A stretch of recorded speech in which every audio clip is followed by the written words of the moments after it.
So I get a lot of questions about why specifically I use dummy arms, why I use bags, why I'm not constantly sparring with people going full blast, why I'm not constantly posting videos from competition.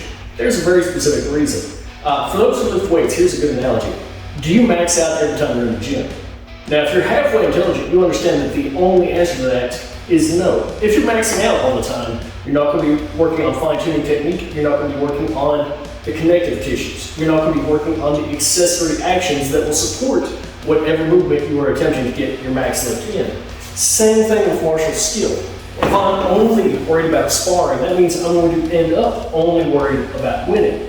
And I'm only going to be worried about my offense.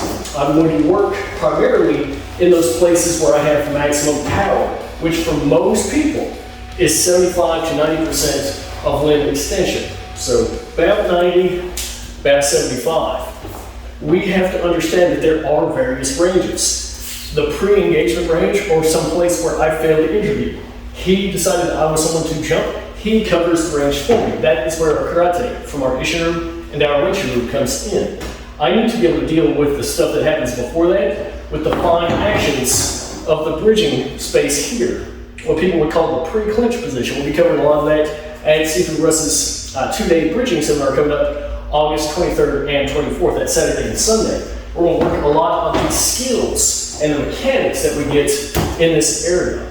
But if I'm trying to go full blast, full bore 100% of the time, I'm not going to care about trying to get better. I'm going to try to constantly win. And if you're not prepared to lose in training, if you're not doing things from a position of deficit, if I have not failed the interview, if I have not stopped myself from getting jumped, if I've been put in an inferior position, then I am doing myself a disservice. I'm not learning how to get good. So drop me a comment down below. What do you do in your training that addresses your deficits? Oh, and if you're not training, why are you wasting time on TikTok?